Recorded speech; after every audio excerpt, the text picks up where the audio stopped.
ఈ సినిమా సంబంధించి 2 times 2-3 times maybe సెట్కి వెళ్ళాను, కానీ నిజంగా కూడా ఏం జరిగిందో నాకు తెలియదు. బట్ విజువల్స్ చూసాను, చాలా బాగున్నాయి తర్వాత. బట్ ఫస్ట్ ఆఫ్ ఆల్ మీరు ఇంత పాజిటివ్గా మాట్లాడారు, చాలా ఆనందంగా ఉందండి. మీ ఇద్దరికి చాలా thanks first of all. First దీని ముందు చెప్పాలి, ఈ సినిమాకి సంబంధించి చెప్పాలంటే సాయిరామ్ గురించి చెప్పాలి. ఆయన ఒక సాఫ్ట్వేర్ కంపెనీలో వైస్ ప్రెసిడెంట్, చాలా పెద్ద job, lakhs of rupees salary. నన్ను కలుస్తుండేవారు, వెళ్తుండేవారు. సినిమా మీద అభిమానం, నేను మొట్టమొదట చీట్ చేయబడ్డాను, నా మీద అభిమానమే అనుకున్నాను. ఆయన ఈ సినిమా మీద అభిమానం తర్వాత తెలిసింది. సో అదేంటండి, ఇదెందుకు జరుగుతుందండి, ఇదెందుకు జరుగుతుందండి, నేను రకరకాలు అడుగుతుంటే మేబీ ప్యాషన్తో సరదాగా అడుగుతుంటే సినిమా గురించి ఇంట్రెస్ట్ అడుగుతున్నారేమో అనుకుని, తర్వాత సడన్గా బయటపడ్డాడు ఆయన. ఏంటి సార్, నాకు చాలా అంటే సినిమా అంటే చాలా ఇష్టం అండి అని, నేను స్క్రిప్ట్స్ రాసుకున్నాను అని. అప్పుడు ఒక కథ చెప్పాడు ఆయన. ఇప్పటికీ చాలా మంచి కథ, చాలా అద్భుతమైన కథ అనమాట. మేబీ ఏ శంకర్ గారు, రాజమౌళి గారు తీయాల్సిన కథ, నేను కూడా కాదు. కానీ ఇది చాలా పెద్ద రేంజ్ అండి. మేబీ 80 crores 100 crores అవుతుంది. చాలా కష్టమైన విషయం ఇది, ఈ రేంజ్లో సినిమా తీయాలంటే. మీరు సాఫ్ట్వేర్ కాబట్టి, ఎక్కడో ప్రపంచం అంతా తిరుగున్నారు కాబట్టి, ఒక పెద్ద లార్జ్ స్కేల్లో ఊహించారు సినిమాని. సో అది కష్టం. నేను ఒక కొత్త డైరెక్టర్ని ఇంత పెద్ద సినిమాని అప్పచెప్పి, పెద్ద హీరో ఎవరెవ్వరు. సో మీరు ఏదైనా ఒక చిన్న ప్లాట్తో సినిమా ముందు కెరీర్ స్టార్ట్ చేస్తే, అంటే ఇదే ఒక లాజిక్ పనిచేస్తుందంటే, ఒక ఇలాంటి కథను ట్రై చేయగలరంటే మీరు అలాంటి కథను కూడా రెడీ చేయగలరు. కాబట్టి ఒక చిన్న కథ రెడీ చేయండి, అది ఈజీగా అయిపోతుంది, మీరు వెళ్ళిపోతే తీస్తే అని. సో వితిన్ 1 week ఆయన ఒక కథ వచ్చారు. సో ఇది ఇంతవరకు నాకు అంత బాగా నచ్చిందంటే, ఇంతవరకు ఐ థింక్ ఆ ఏరియాలో ఎవరు సినిమా చేయలేదు, సాఫ్ట్వేర్ బ్యాక్ డ్రాప్లో. అంటే ఈ కథ యూనివర్సల్ అనమాట. అంటే మీరు ఇంగ్లీష్లో కూడా తీసేయచ్చు, తీసుకెళ్ళి హిందీలో కూడా తీసేయచ్చు. నిజంగా మేబీ ఈ సినిమా హిట్ అయితే హాలీవుడ్లో వచ్చి రైట్స్ కొనుక్కుంటారేమో కూడా, హిందీ సినిమాలలాగా. సో ఐ ఎక్స్పెక్ట్ డెఫినెట్గా. సో వాళ్ళ ప్యాషన్, సినిమా జాబ్ వదిలేసేయడం, వచ్చేయడం, కూర్చుని ప్యాషన్ ఇదంతా, దానికి ఒక అద్భుతమైన స్నేహితుడు అనమాట. ఒక ఎంత మంచి స్నేహితుడు అంటే ప్రభాకర్ రెడ్డి గారు. ఇద్దరు కలగనేవారు అంట. ఏంటంటే సాధారణంగా ఎవరో ఒకళ్ళు ఒక కలగంటారు, ఇద్దరు కలిసి ప్రభాకర్ రెడ్డి గారు, సాయిరామ్ గారు కలిసి ఒక కలగన్నారు. ఆ కళ ఏంటంటే సాయిరామ్ గారు డైరెక్టర్ కావాలని. సో ఎంత మంచి స్నేహితుడు అంటే ప్రభాకర్ రెడ్డి గారు. ఆయన మాట్లాడిన మాటలే అర్థం అవుతుంది. సెకండ్ ఇండిపెండెన్స్ గురించి మాట్లాడితేనే అర్థమైపోతుంది. ఆయన అంతా ఇప్పుడు ఈ కాలంలో అలాంటి మాటలు కూడా మనం వినగలుగుతున్నాం అంటే ఇంకా మంచితనం మిగిలిందనమాట. సో ఫ్రెండ్ డైరెక్టర్ అవ్వాలని కేవలం తను దిగి మనీతో వచ్చి, సో ఆయన కోసం మంచి సినిమా చేయాలన్న తపన పక్కన, ముందు సాయిరామ్ గారి డైరెక్టర్ కావాలన్న తపన పక్కన, నిజంగా థ్యాంక్స్ అండి ప్రభాకర్ రెడ్డి గారు అంటున్నందుకు. ఇంకా శ్రీధర్ గారు నాకు కలిసిన తక్కువైనా కానీ ఎప్పుడూ చిరునవ్వుతో మొత్తం మీద ఈ ప్రొడక్షన్ అంతటిని జాగ్రత్తగా మేనేజ్ చేసి హీ కంట్రోల్ ఎవ్రీథింగ్, అండ్ తను చెప్పినట్టు control C of the movie.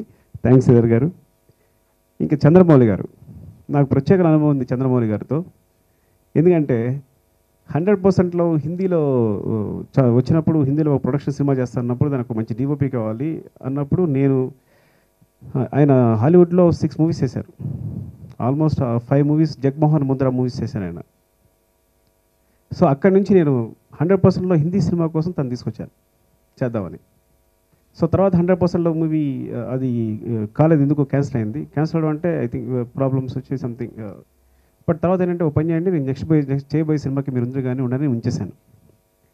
So ఆ టైంలో ఏంటంటే ఇలాగ సాయిరామ్ గారు సబ్జెక్ట్ విని, so it's very good actually, చాలా కొత్తగా ఉంది, చాలా ఇంట్రెస్టింగ్గా ఉంది, నాకు చెప్పడానికి ఒక విజువల్ నేరేషన్కి చాలా హెల్ప్ అవుతుంది డెఫినెట్గా అని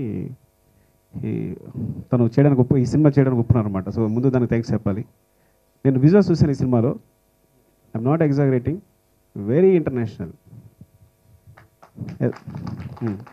అంటే ముఖ్యంగా నైట్ ఎఫెక్ట్స్, నేను అంటే వాళ్ళకున్న బడ్జెట్ని బట్టి మిగతా విజువల్స్ చెప్పలేను, కానీ నేను అంటే హానెస్ట్గా చెప్పాలంటే నైట్ ఎఫెక్ట్స్ అనేవి ఏ హాలీవుడ్ సినిమాకి తీసుకోవన్నమాట. ఇంకా అశోక్ గురించి ఎంత తక్కువ చెప్తే అంత మంచిది. ఎందుకంటే 1 సినిమాకి నేను రైటింగ్ టీంలో, నేను డైరెక్షన్ టీంలోంచి 2-3 తీసుకుని నేను కథ తయారు చేసుకుని ఉంటాను. అలా అన్నప్పుడు ఏంటంటే ఫస్ట్ ఆఫ్ ఆల్ నేను బాగా డిస్కస్ చేశాను, ఇండస్ట్రీ వద్దు, ఇక్కడ వద్దు, నువ్వు కష్టాలు చాలా సాఫ్ట్గా వద్దు అని.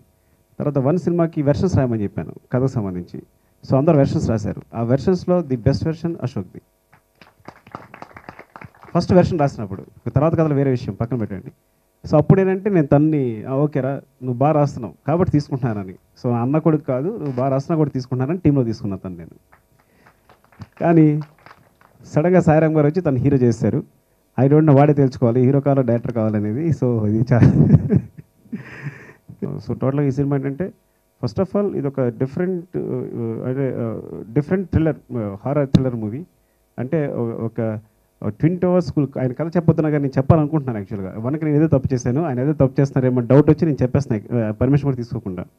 సో ట్విన్ టవర్స్ స్కూల్ పోయినప్పుడు అక్కడ బతికి బయటపడ్డ ఒక పేర్, ఒక అమ్మాయి అబ్బాయికి ఒక క్యాసెట్ దొరుకుతుంది.